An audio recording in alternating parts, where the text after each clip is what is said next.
Tonight, we're going to look at divination, using your intuition, using the tarot specifically to gather information. And we're going to take it a step further. I've got Courtney Wheaton with me again, and we're going to talk about a little bit of her journey and how she uses her skill set to gather information and get a better understanding of the world around her. Courtney, good to see you again. How are you? I am well, Dennis. How are you doing?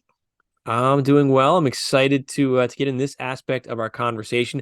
We just finished up a great discussion on the prison planet, and we talked a little bit about the journey and the darkness that we experience and maybe the grander scheme of things. So this will be fun.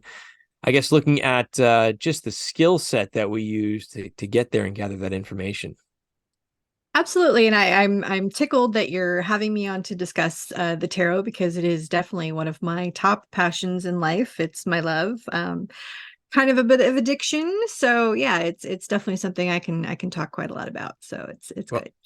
I'm excited for that. And speaking of it being your passion, how did that come about? How long have you been reading tarot? Um, Probably technically since I was about 12. Okay. When I was at the tender young age of 12, I discovered this little deck right here. This is the Mm-hmm. Thoth deck. Mm-hmm. Uh Designed by Aleister Crowley, and the artwork was done by Lady Frida Harris. It's Mm, a beautiful deck. It's a very esoteric deck, and it was my father had a copy lying around the house, and I was like, "Oh, what are these?" mm-hmm. And so yeah, I started preliminarily, you get you get your little guidebook and you're Right. looking up your answers and your stuff. In high school, I played around a little bit with it. I would give, some readings with my friends, Right. using the guidebook. And Mm-hmm. it wasn't until probably, I'd say 2011, 2010, 2011, Mm-hmm. where I actually decided to get more serious about it, and I took a formal tarot instruction from my Mm. spiritual teacher. Yeah. And so then I actually started using it much more consistently, and actually, I don't know, bothered to learn what the meanings were and all Mm-hmm. that kind of stuff. So it became kind of it's a daily thing I use for self-help or reflection or journaling Mm-hmm. or any kind of thing that I'm dealing with. I usually pull out some cards, and I've been lucky enough I've been able to teach on a couple of occasions, and it's definitely something I love. I think it's a very versatile tool that has allowed me to really look at things in a different way. So Was this something that, I mean, have you always been intuitive? Has this enhanced that intuition in you or? I think it's definitely enhanced it. Mm-hmm.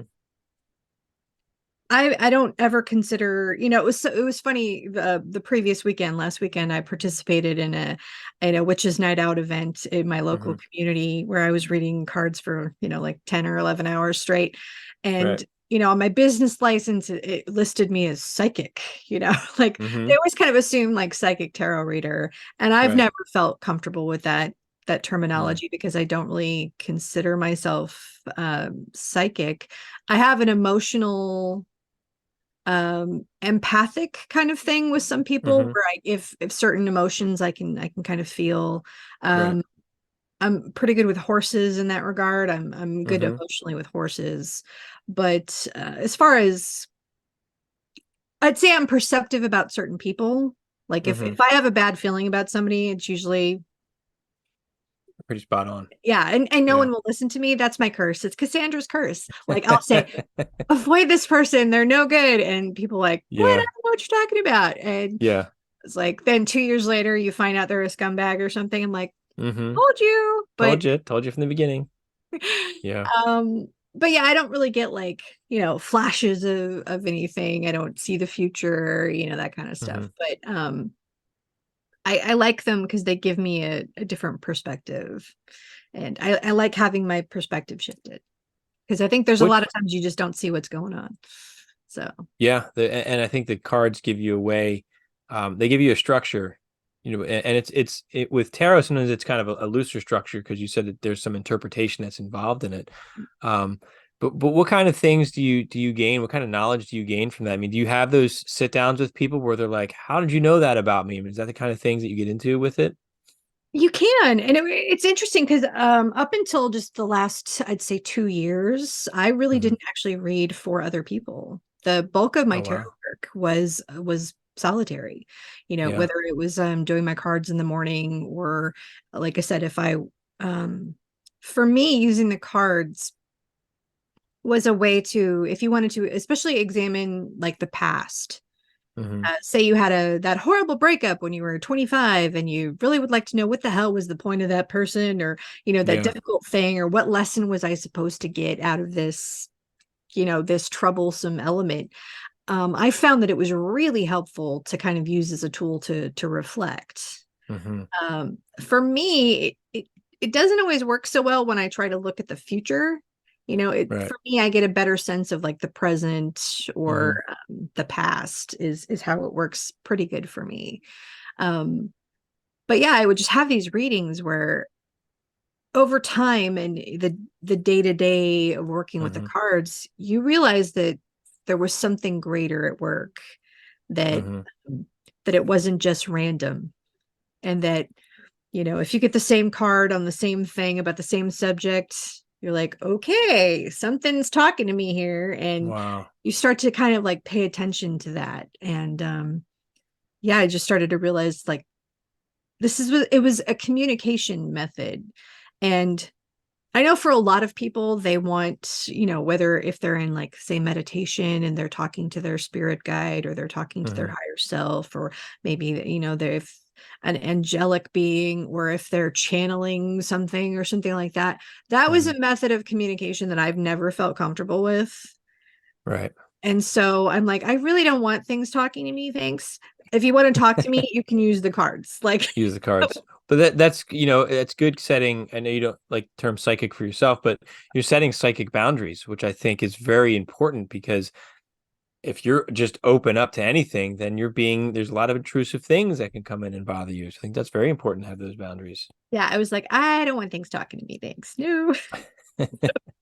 Yeah, I always think of the sixth sense. I mean, like at some aspects, like wow, it would be cool to have that gift, but at the same time, as a kid, it was always I didn't like the startle effect when I'd wake up and there'd be a face next to my bed or a voice or something. It's like, Yeah. no, I don't want to be startled. Like, come to me at a time when I'm not Yeah, that's sleeping in the scary. dark. Like, that's a Yeah. terrifying experience for a 12-year-old kid. Yeah, Yeah, no, that's too scary. And agreed. so yeah, for me, and especially because like it's I think I wonder what people think about the fact that, my father is a teacher of remote viewing, and yet Right. I don't remote view. So um Yeah. yeah.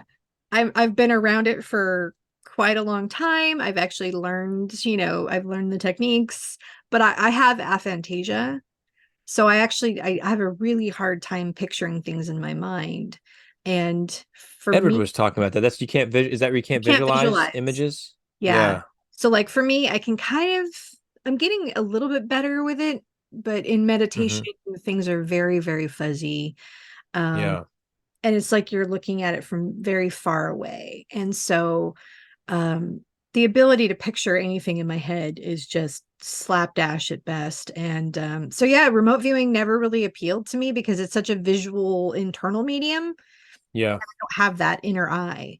And so for me, I like the visuals, but I get them through Right. the cards, you know. Edward, just to give a side note, on Edward's YouTube channel, it was, I don't know, a year or two ago, he talked about just that. And he was talking about different forms of remote viewing that work better for different types of mindsets that people have, or people, not mindsets, but the way different people's brains work.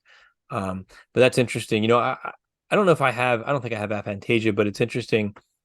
Just recently, I'm starting to get clear visuals, but it's Ah, taken a lot of work. And like, this is just in my meditation. Like now I'll have those full blown experiences. But before I wouldn't see anything. I'd see blackness and I'd have perceptions of what things might look like, but would never get those visuals. But I like that the tarot, it takes that work out of it from your mind. You can see the pictures there.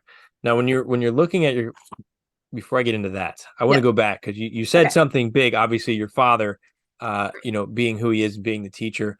I have to ask the question. I mean, what is that like growing up, with someone like Glenn? Um, I didn't, he kept a lot of that stuff private, Hmm. especially when he was going through in the military, when he was still in Right. active duty. Um, I only ever saw some of the occult side of the house. Like I said, Hmm. he had tarot decks lying around the house, or Right.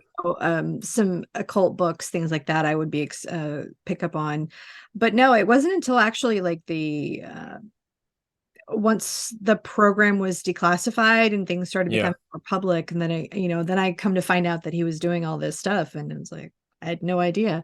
So Right. it was odd when I was in college, or like my early 20s, at the time that the guild was quite large in Hawaii, and Hmm. basically my house was, every Sunday there was a brunch, and all of these strange remote viewing weird people would go and sort of come to the house. And but Right. I got to meet some fascinating people, like Hmm.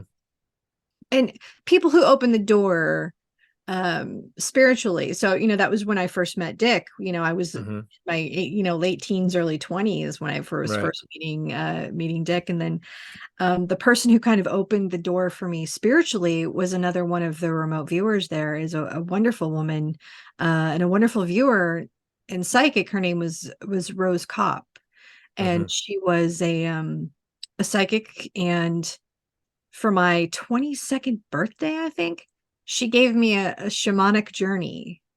I went to her high-rise apartment downtown in Hmm. Waikiki, and she gave me this shamanic journey. It was the first time I'd ever astral projected. I had a Mm. huge spiritual awakening with her there, and it just really changed my life in a lot of ways, and it kind of opened that door spiritually, to know that there was this other realm.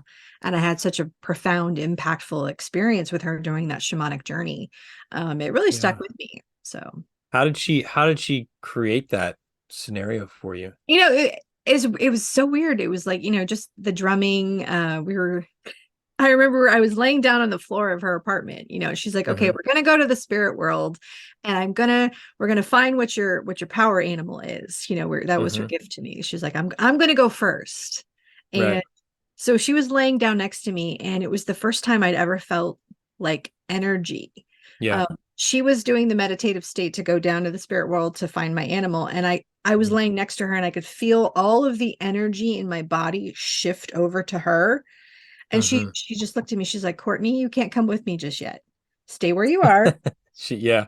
And her eyes were Yeah. closed. Right. Because I Right. was like, I'm moving, and she's like, I'm like, okay, So I was like, I'm Went staying back. here. Right. And yeah, she came back. She told me what my animal was going to be, and she's like, okay, I want you to just visualize. And even though I can't really visualize, you can kind of like talk yourself through it. Okay, Right. Right. yeah, Right. I'm looking through, and I had this experience, and through it, I was like, whatever, I'm just imagining this. It's nothing really. Yeah. And she's like, Right. when the drumming changes, it's time to come back. And so the drumming changed. And then all of a sudden I felt my inner body, like I was tumbling back into my body, like somebody Hmm. had rolled me up in a carpet, like head over foot, Yeah. like kind of Yep. flipped. And I was just spinning back into myself. I was like, what the ever loving hell was that? Um, Yeah. it rocked my world. And that was a gift from Rose.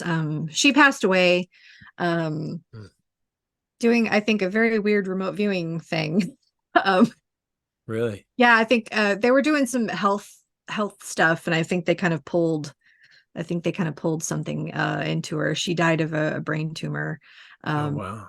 yeah, and it was the same rare form of cancer. I think that she was using some type of technique. I don't know if it was remote viewing or some type of technique they were trying to look at, and the person they were looking at had that form of cancer. So yeah, it's kind of weird. Wow. That's Um, weird. but she was a remarkable woman, and she sort of opened that spiritual door for me. Um, Hmm. I do believe she might have done cards a little bit, but Hmm. it's just you never know where your spiritual gift is kind of pop out. There's so many Yeah. options, I think. There are really so many different avenues, and strengths and areas, like you said earlier. You feel really connected to horses. I know there's a whole area, a whole niche of people that go. My daughter's into horseback riding, so and I was talking to the owner, and she's like, "Yeah, we had the psychic here, talking with the horses, and I do Reiki, so I've connected with a few of the horses when I've been there. That's not my strong suit, but it's neat to see, where these little gifts pop up if you just pay close enough attention to what they are. Yeah, and it I think the important thing is to just be open to wherever that's going to be. For some Hmm. people, like, they want to know the future. For some people, they want to know the past. For other folks, they're more in tune to the energetic work. Yeah. And and for me, the coolest thing about all of it is because all of that in some way, shape, or form is about connection. Hmm. You're either and we're connecting through either a tactile medium like a card, Right. or your hands, or a stone, or a piece of paper, and you're just pulling something out. Hmm. But we're all tuning into something else. Yeah. And I think that's the really important part, that it's a form of connection. And I think it's that connection that for me is the enjoyable piece when you're in that state and you're gathering that information, you're having that experience. There's something just fulfilling about it, whatever it is that you're doing, and the fact that if you can use that to help yourself or to help someone else, I think that really enhances the experience. Yeah, and it's so funny when that's not there. Like I said, this past weekend, Hmm. I was doing this Witches Night Out event. It was a ladies only thing. 4,500 women dressed up like witches running around. And so they had multiple psychics and tarot readers and palm readers and all the kinds of stuff, set up throughout the Hmm. town. And I'd say a good 90% of my readings were spot on, really perceptive, Hmm. really, like, the people were like, "Oh my God, yeah." And they're just like Yeah. nodding and, "Oh my God," Hmm. But you'd have those people that are just either closed or you're not the reader for them. Yeah. And it's like trying to talk to a dead zone. Like the Yep. cards don't make sense. There's no flow. You're fumbling with your words. They're sitting Hmm. there like this. You just know they're closed It. off and you got Yep. nothing. Yep. And they don't want you to have anything, No. And you that is know. so awkward to work with. And you're like, you paid Hmm. me. I want to give you the thing. And Right. those are the worst. You're Yeah, just I like, I I don't know what agree. to say. There's some people that like, oh, okay, you could try Reiki on me, and then the second I sit down, I'm like, it's not going to work. You're not open to it, and it's okay, but it's just not going in. So and I can see that you're stressed, and if they don't relax, it's not worth the time because Yeah. there's just such a block there. And How do you deal with that? I think a lot of it in the that's where rote memorization comes in, because Hmm. in terms of being techniques for tarot readers Hmm. vary with as many different tarot readers. Everybody does it differently. Right. People have different interpretations. Some people are much more technical readers versus Hmm. some people would say that they're an intuitive reader, meaning Hmm. a lot of that, a lot of times with, I'd say, a certain subsect of like the TikTok, or YouTube tarot readers Hmm. who say they're intuitive. What that means oftentimes is I didn't bother to learn what the cards mean, and I'm just gonna Hmm. kind of wing it. So there are some people, and that's just how they they fly. That's me. I Yeah, don't read really often, but I did when I was a kid, and that's just how I did it. I'd be like, right. I think this means this, and it was like, Yeah. oh yeah, it does. And So there is a it lot to be worked. said for that. Like, Hmm. what's the picture on the card? What does it mean? What do you feel when you look at it? Right. Right. It's a totally legit way to do it. I do think, especially if you're going to like charge people money, you Hmm. should at least kind of know what some of the mainstream meanings are. So when you're stuck, I Hmm. think oftentimes you have to be able to rely on rote memorization of just, this is what that card means. Yeah. Try to desperately kind of tie it to something, because that's the thing with tarot. You know um you're taking images that have either symbolic meaning or Hmm. iconic type symbolism based on a situation which you may or may not even know the details about, and you're trying to make a story out of it. And so Right. your subconscious is going to try to put some Right. logic in the cards, and it's going to try desperately to make it make sense. Hmm. um Hmm. And so if you're having a hard time, I find that it's best to just go back to like, okay, well, this is what this card means, and work Yeah. your way off from there, because sometimes, especially if you're reading for somebody who just is an abyss of a dead zone, that's all you can really do. And You're then giving them try to give them something. as much as you can, because I think there's a lot of value in that. And tarot obviously isn't something that I'm pursuing to that level, but with friends and stuff, I like to pull them out just, yeah. just to goof off once in a while. And I like the intuitive aspect of it because, me, I just like exploring that and what information can I get and how's it work. But in a professional setting, I think that's a huge thing to I don't even say fall back on, to have that knowledge of here's what this card means and here's how it relates to the type of spread that I'm doing and the type of information that we're trying to pull from it and how it can relate to your big picture so the client can interpret that. I mean, I think that obviously takes you a lot of time. I couldn't learn all that stuff. I think that would take me forever to study it, but that's your passion. So I'm sure that was a fun experience for you. It is, and it's funny because like I don't actually use the cards in the way that I was taught. I Mm-hmm. learned tarot professionally from a beautiful woman, Reverend Deborah Bourbon. She was Mm-hmm. in the St. Louis area. She was kind of a spiritual institution. She taught many of us. She ran Mm-hmm. a metaphysical shop called Pathways, and Mm-hmm. she was responsible for. She would teach like spiritual and psychic development, uh, all the stuff, and she had a Mm-hmm. real active background in Western occultism. Mm-hmm. Um, your basic, Golden Dawn, Kabbalistic type structure Mm-hmm. as far as dealing with the cards, especially. And then she also had a little bit of Hindu flair going through, but she was a spiritualist reverend. She taught classes, just an amazing woman. Right. Both of my big spiritual ladies, they both passed on into spirit, Yeah. but they both opened a lot of doorways for me. And it's funny because I don't teach or use the cards in the way that Deborah taught me, but I Mm-hmm. respect that she gave me a very grounded foundation in, Yeah. especially the way that the Golden Dawn, Rider Waite Smith type structure of the cards, the astrological meanings, the Mm-hmm. Kabbalistic meanings, which is stuff that does not appeal to me at all, but I at least have that background Yeah. information. Yeah. Uh, That's foundational, like you it is, said. it's foundation. Mm-hmm. And to realize that the people that came up with the tarot, um, you've got the original cards, which were much more, sort of Mm-hmm.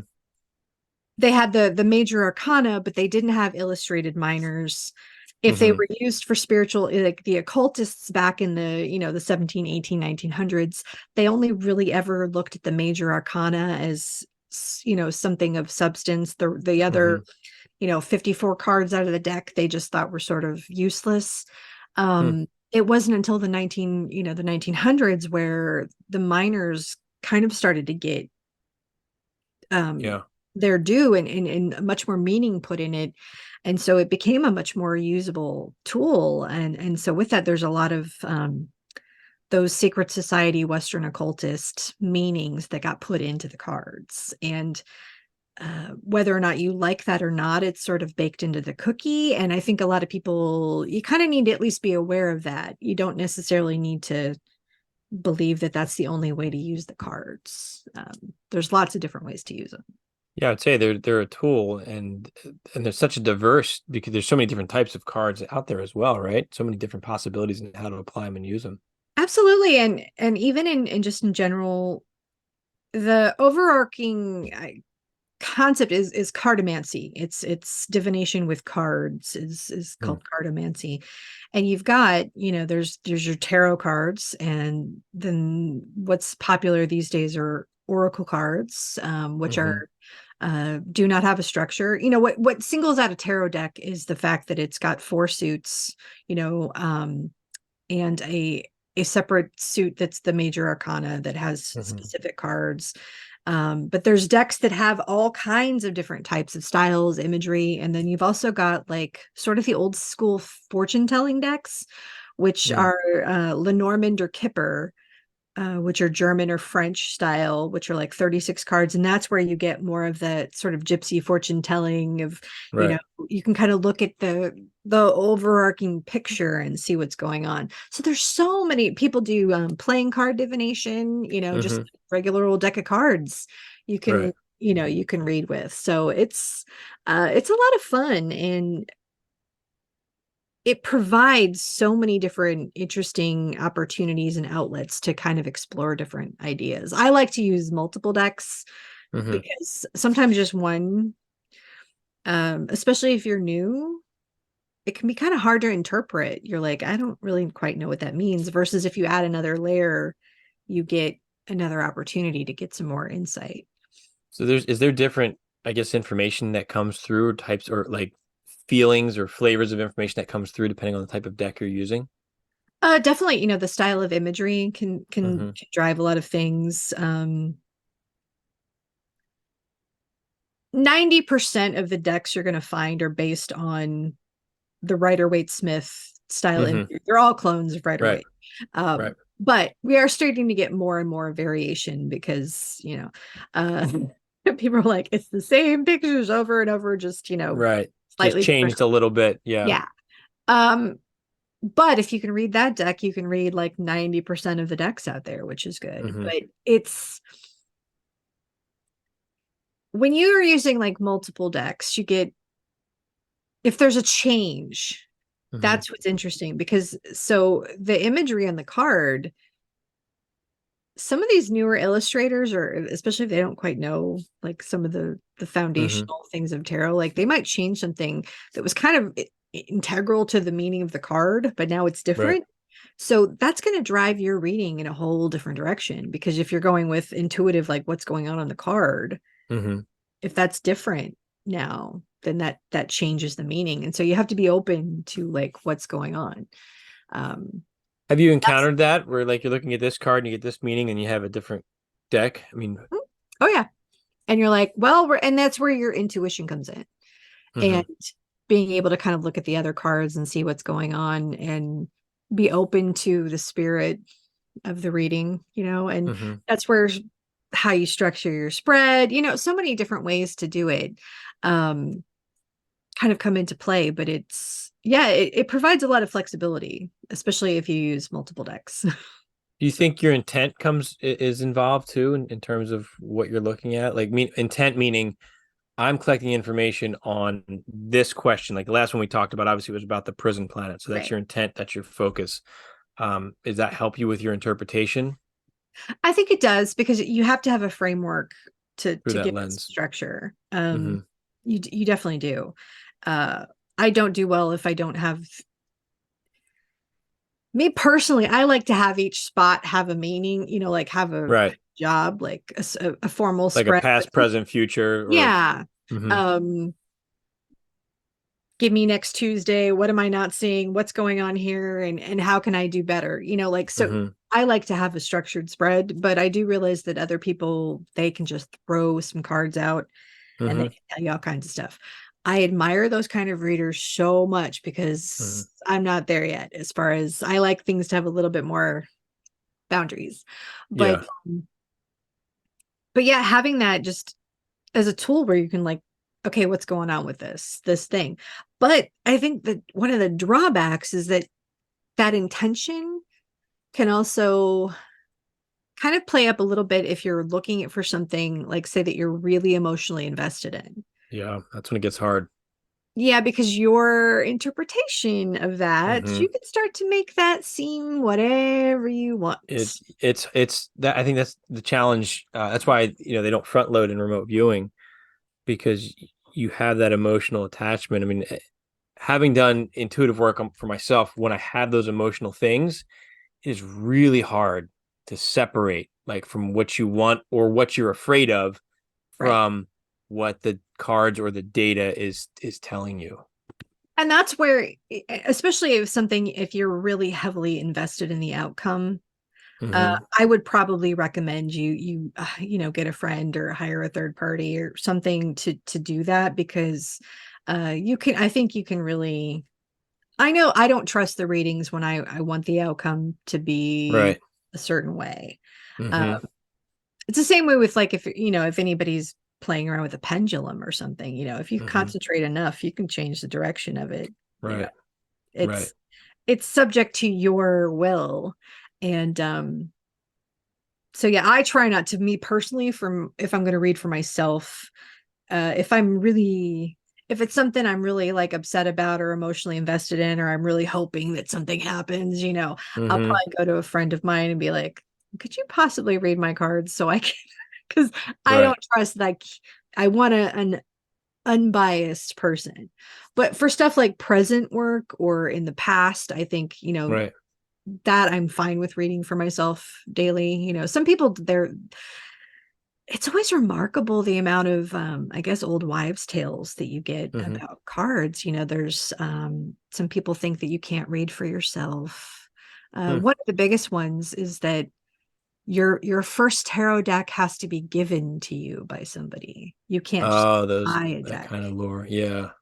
Yeah, Do you which is, do you buy into that or? oh God, no, it's such gatekeeping. It's Yeah, it's that that makes sense. somebody needs to decide that you're cool enough to use the Mm, card. They'll right. give you a deck. Yeah. Yeah. I mean, it adds some mystery behind it, right? But yeah, and the gatekeeping piece, and it's a little bit harder now with things like Amazon to really have gatekeepers with stuff like that. But it's that idea of the initiation into that. But I think we can have our own initiations a lot of times as well into things if you feel that call and you follow it and you go through, as we talked before, the dark night of the soul, which isn't always necessary, but we follow that call and it's amazing where it leads us. It does. And it is funny because, like I said, there is this initiatory idea. And I think that was especially true in that older style of reading that Hmm. was heavily influenced by uh the Western occult framework and of the Right. secret societies. The art that is in tarot, especially in the Rider Waite, is heavily influenced by Freemason and Hmm. those kind of concepts and visual symbolism are very present in there. And so in that kind of secret society tradition, it was something that was close hold. Hmm. There's a lot of speculation because they moved things around. Those guys, the Western occultists, they assign certain astrological elements to Hmm. certain cards. Thoth is different than Rider Waite. Hmm. And there's some speculation that they publicly changed things because they wanted to keep certain things secret. So Hmm. they swapped card numbers, or justice and strength are different, things like that actually screw up the visual style of the deck and the themes that come through, Hmm. because the numbering order in the vast majority of the decks I consider to be wrong. You know, Right. uh, but it's stuff that Western occultists put out there because they wanted to keep certain things, hidden. I'm curious, like I have a lot of thoughts coming to mind about that, looking at symbols and magic. I mean, ultimately, these symbols in the cards were programmed, right? Yeah. Magically programmed to represent this energy and this type of information. Um, so then when you put that out there, but you change something, obviously it doesn't carry the same weight. However, at what point does it hit critical mass? Because you've got this secret society with their secret information. That's great. In that order, it means this. But now you have how many millions of people that read tarot with this perspective? Does that reprogram the deck for the people that are in tune with that? What are And your that is thoughts such a on that? that's a good point. Yeah, because Yeah. if you're taught this way, then if you think of it like the egregore of tarot, the tulpa, Hmm. the thought form of this card that has been generated by thousands and millions of card Hmm. readers having that perspective on the card, then Right. It gives it what holds power. weight? Yeah. Yeah, exactly, which is more powerful. And again, I think it's about your focus and your intention. What are you aligning with? You aligning with the traditional way, or are you aligning with just this energy of the new way, right? And And I think that what's so important too is to realize that a lot of it is your interpretation because hmm I've especially in I haven't taught a ton of students, but I've seen a lot of questions online or in tarot forums and things like hmm that where people are asking essentially like permission to look at something in a different way, and it's like there's no hard and fast rules on this, people. right, Men back in the day assigned certain meanings to things, but even if you look at like for the Rider Waite deck, the most commonly used tarot, right. Arthur Waite, the occultist who designed it, he was mostly only like most occultists, he was only really concerned with the major arcana, which is the first hmm 22 cards, of the deck, 0 through Right. 21. And for those guys, those were the only cards that really had a lot of spiritual significance. And so he let his artist, Pamela Coleman Smith, run around hmm and essentially design the whole rest of the deck. So she had a lot of control. hmm She made some choices which may or may not always have worked, especially like the Three of Swords. That card has so many problems with the way that it's depicted. She went to the British Museum and she got a hold of an ancient deck called the Solabusca. And that was Right. actually the Three of Wands card. And she liked the imagery of it. And so she slapped it on the Three of Swords. And so you have this, people think that this stuff is all carved in stone, hmm somewhere. And it's like, no. If you don't like the meaning for that and it doesn't make sense to you, do something else. Like the Right. seven of the Seven of Swords is a card that often deals with like dishonesty or thieving or somebody hmm stealing from you. Well, if you're only ever reading for yourself and you're not a thief and that card comes up, you have to have it a way that it makes sense. So Right. how you use the cards can shift a lot depending on, if you're reading for yourself or you're reading for hmm somebody else. So like I said, it's just a tool, and it's a fun tool. So Yeah. yeah, I'd like to encourage people to play around with it. So, I mean, I think it's important, I've quoted Edward a few times tonight, but in one of my interviews with him, he said, first you learn how to remote view, and then you learn how you remote view.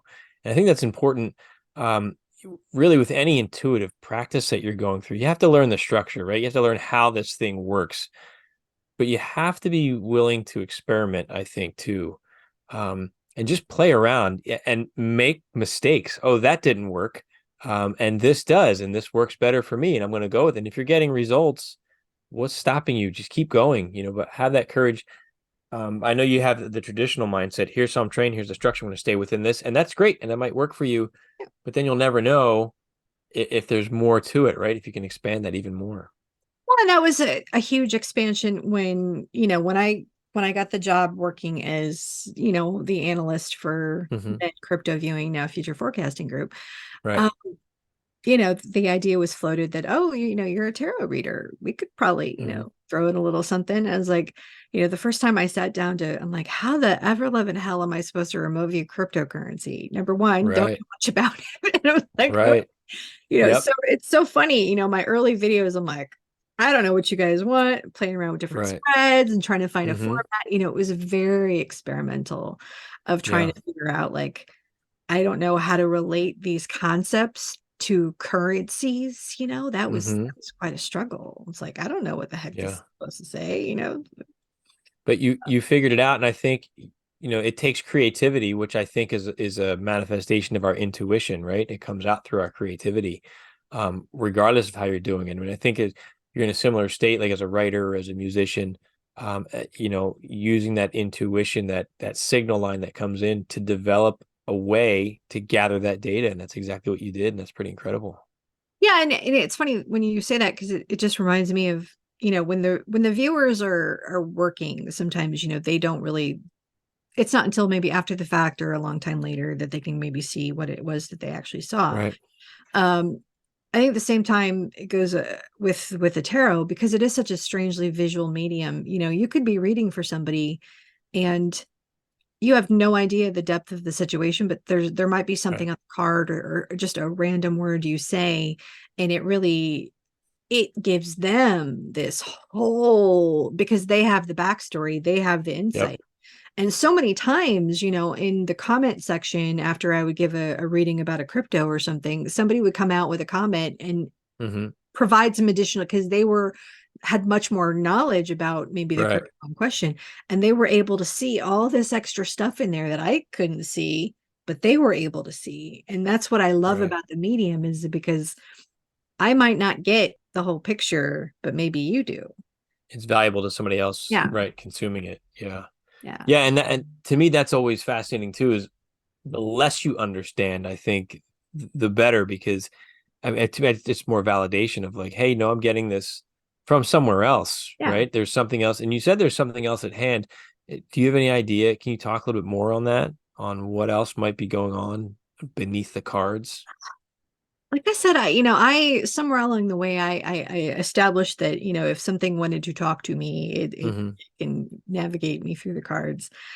I've just had too many readings uh that were too spot on, that were too Mm-hmm. poignant, that were too like, stabbed you in the heart, and you're like crying, and it was Right. just exactly what I needed to hear, or exactly what I needed.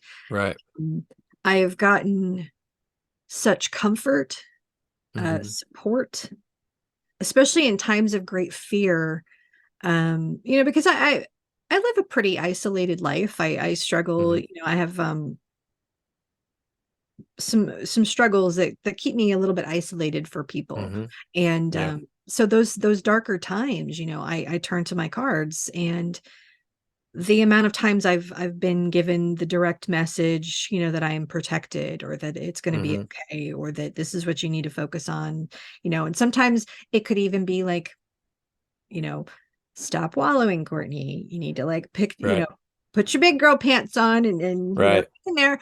Um, it's been such a tool that I definitely feel like whatever is watching over me, or supports me, or has a vested interest in me doing something in this lifetime, um, it seems to care. And the messages that come through, you know, sometimes they're completely undeniable, depending on the Yeah. decks you use, and the words or the keywords or whatever. You're like, Mm-hmm. yeah, that's you can't get more clear than that. Like if you get Right. the same Right. card 3 times, you're like, okay, all right, You can't deny that, right? It's yeah. just too much of a coincidence there, the synchronicity. Yeah, there's too many synchronicities. And so for me, I've always felt that it's beneficial, that it whatever um force that uh guides that I think Mm-hmm. my teacher Deborah, she would describe it that, when she would hold a deck of cards, and she would say, the images are all in flux, and when it's like picturing that they're flowing around the deck, and whatever the card is that I Mm. need is going to be the card that comes up, and um that it's not about, did I shuffle right, or did I get this Right. perfect or something. It's like, no, the card that comes out is the message you need. And Almost like Schrodinger's cat, right? He's yeah, both that dead and it's all alive in in a flux box. in here. I Like, never thought of it that way. yeah. Because we And think again linear, like nope, this is the order we put them in. This is where the cards are, but it's not until you observe the card that you see which card you have, right? right. And so in her mind, they were all just, Could have been anything, right? Each yeah, card a based state on of what you need. potential. And so, I like that. yeah, me too. And that always really stuck with me. And so it's like, you can get too lost in the weeds of like, did I do it right? Did I shuffle enough? Mm-hmm. Oh my God, Right. process or procedure, or that I have to have this Mm-hmm. exactly right. And it's like, no, you know, Yeah, it's nice to have your structure, but at the same time, if you're too focused on, oh, I got to shuffle it this amount of times and put it in this, then it could throw you off from it where can. the bigger picture to it. And I think the thing is it's a doorway that allows you to explore different perspectives. Mm-hmm. Um, and however that plays out for people, I think is important. Yeah, for me, it's a great tool for like, what's my blind spot? What am Mm-hmm. I not seeing? Right. What opportunity do I not am I, not picking up on? Because for me sometimes it's like I can get a little lost in the weeds and I'm not seeing the big picture. Right. you know? Yeah. No, it's great to have that guidepost there, to use and to get that other, I would say, outside perspective, right? I mean, you're sitting there by Yes, yourself doing it, but to get that outside perspective. Sorry, my cat's back in my lap now. absolutely. Yeah, I've got one over here. Yeah. So, um, yeah, and it's one of those things like for me, it became it's just part of my day. And Mm-hmm. it's the day to days, it's the date. And I'm sure it's like a remote viewing. The Mm-hmm. more you do it, the better you get. It's a process and Right. it's a muscle you actually have to develop. Yes. Yeah, I think that's right. And having that, I think having that routine, whether it's every day, every week, I'd say any less than that, it's not enough of a routine, right? But like just looking at my daily meditations, the more I do it, the more deeper they get, the more insights you start to get because you start to learn, I recognize this, and now I'm going to use this approach or this energy and gather this type of information from it. I think it gets better and easier. Any advice do you have for somebody that's looking to get into tarot? Absolutely. Number one, don't feel like you have to. I mean, I do think formal instruction is important, but Hmm. you can learn it from a book. You can, uh, the best way to use the cards is to use them. To learn the Hmm. cards is to use them.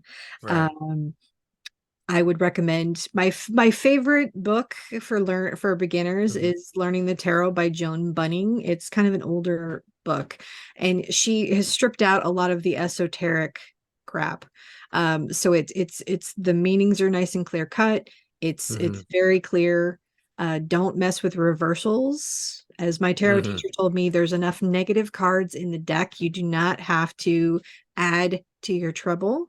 If you want to have, you know, get some additional insight, I always recommend multiple decks because that can help with the reversal problem. But so many people think they have to learn. There's already 78 cards in a deck.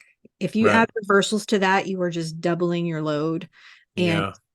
you're trying to figure out how to negative a negative. Hmm. Hmm. So do Just you don't. not read the reversals then? You just go I based on do the not. meaning, however it's laying? Okay. Yeah, All right. if for folks who do, and some people love the reversals. Yeah. For me, it gummed up the works. And so, like I Right. said, my teacher was like, there are plenty of negative cards in the deck. That's If that's smart. That makes sense. Yeah. Yeah, Well, I think that also comes down to your intention, right? As we talked about, if that's not how you're going to choose to interpret the cards, then that energy won't come with them if that's the way you're setting up your yeah, and structure, you can right? always factor it into the spread. So if you want to Mm-hmm. figure out a negative, like what am I sucking at today? Like what is just going wrong? You can have that as a Right. spread position. So you can bake it into the cookie. Like this is where I want the negative Right. message to go. And so Mm-hmm. it can play out that way. But yeah, I mean, find a deck that you visually like and that you connect to. Mm-hmm. Don't feel like you have to wait for someone to buy you a deck. Uh,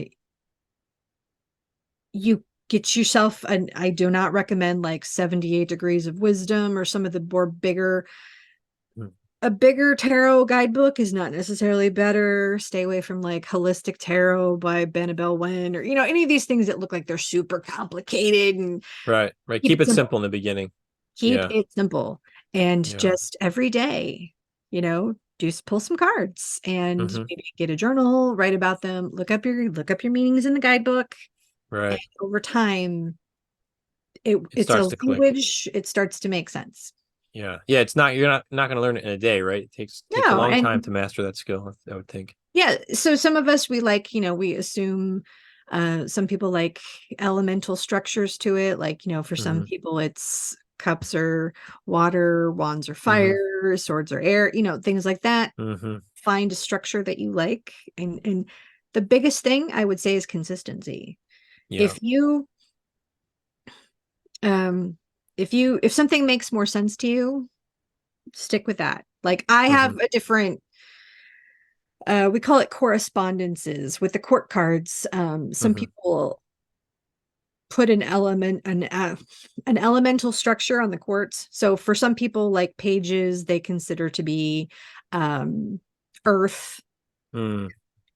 knights are fire, queens are water, and for some Hmm. people, kings are air, or you Hmm. know. For me, that doesn't make any sense, and I swap what the pages and the kings have, so like Right. whatever it is that works for you, just stick with that and don't let anybody say that you're doing it wrong. Yeah. The Western occultists who came up with all this crap, they made it up too. Right. Like, Right. At some point, somebody made this up, right? So yeah, go with what works it's for all made you. up. Yeah. So Yeah. Well, because it's just, I think what it is it's a tool to interpret our intuition, it right? is. And however that works for you, that's the most Hmm. important thing. It's not like, well, Right. you got the meaning wrong on the Seven of Cups. It doesn't mean that, so well, maybe that's what it means to me. Right.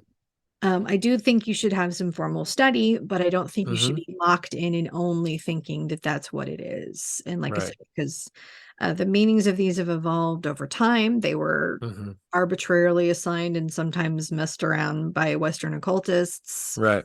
And if you want to make tarot super complicated, you can.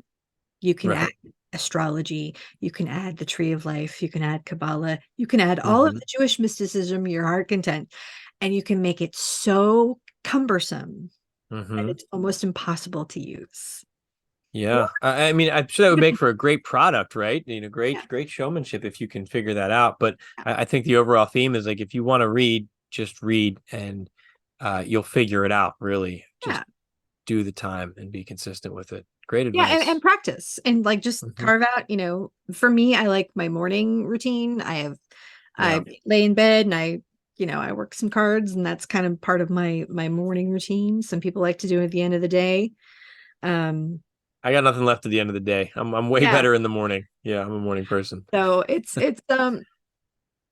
a language, and it's a tool, and as long as you are using it and practicing it in whatever, like, if and it doesn't have to be tarot, it could be oracle, it could be Hmm. Lenormand, any kind of. One of my favorite things, and I'm just going to show this real quick because it's not even like, you can find these kind of tools anywhere. So there's a card game, it's called Dixit. Hmm. It's like a storytelling game. So there's the back of the cards there. So Okay. Dixit, right? Hmm. These are It's just a game with illustrated pictures on it, Oh, they're beautiful. Yeah. and they tell all these different little stories. Hmm. This is a fabulous oracle deck. Like, I bought a couple of the I got the original game pack and Hmm. a couple of the expansion packs that have all different kinds of themes, Right. and they just tell stories. Yeah. You could use a deck like this that's like, and what does that picture tell, what does that picture tell you? Yeah.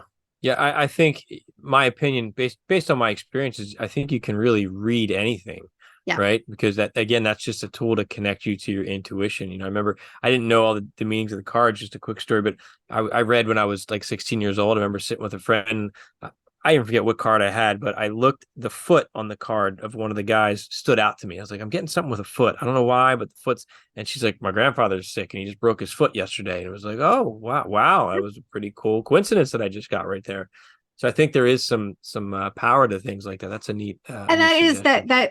that is one of the things I forgot to mention, is that, yes, that if you're looking at the card and some little particular, object on the corner of the card, if that's what Hmm. jumps out at you, that's what you Yeah. need to talk about, because it might Hmm. not be the whole message, but if Right. your eye goes to something, you know, Yeah. There's a story there. there's a reason why. So you're just opening the door and allowing, Hmm. this tactile, physical, visual, object to allow your intuition to Right. have To help a you tell place the to go. story. Yeah. Yeah. Wonderful. Yeah. Well, Courtney, I enjoyed this But conversation on tarot, getting your insights and your experiences. What a cool journey that you've had. Any final thoughts before we wrap it up? let's see, final thoughts. Yeah, I would encourage folks, if you're remotely curious about the cards, it's a fun tool. It doesn't have Hmm. to be super serious. Yeah, just they have a lot of potential, especially if not necessarily like to tell the future. Um, Right. but for checking in on your emotions, for seeing what your Hmm. blind spots are, those are Yeah. the areas I think, and also looking back at past events where maybe Right. you're wanting to get a little bit of clarity, and say you don't necessarily want to go talk to the person who broke your heart when you were, 25 Yeah. or whatever it is. It's a way to explore things privately and Yeah. personal way. And I think it can be a very helpful tool. So I like that. I mean, it's for me that like that's what writing does for me. So many of the things that I've written and even published have been all me just exploring these experiences I've had and taking the time. So I think tarot is a great tool after having this conversation for you, a way to go back and look at those things. So, Courtney, I appreciate you sharing your insights. This was a great discussion. To those of you watching and listening, let us know your thoughts on this as well. What's your experience with tarot? Any other suggestions or insight that you have, please share it in the comments. And if you'd like to see more of Courtney's work, she's at the futureforecastinggroup.com. She does tarot readings for not just the cryptocurrency targets that we look at with our remote viewers, but she's now branching out into other more different types of targets. I saw there was a cause of COVID target that you did, it's fun. or I reading that like you that one did. a lot. Yeah, and then we just talked about the prison planet, the death traps. We just had a fun conversation about that reading as well. So a lot of great stuff out there. Futureforecastinggroup.com. Anything from cryptocurrencies, the economy, world events, future events, and the ever elusive woo-woo targets we Yeah, like to you dive gotta have into. the woo. We like Gotta the have the woo. woo and keep the mystery in your life. So it's a lot of fun. So again, futureforecastinggroup.com. So Courtney, thank you so much on behalf of Courtney and the rest of the Future Forecasting Group. I'm Dennis Nappi II. Thanks for watching.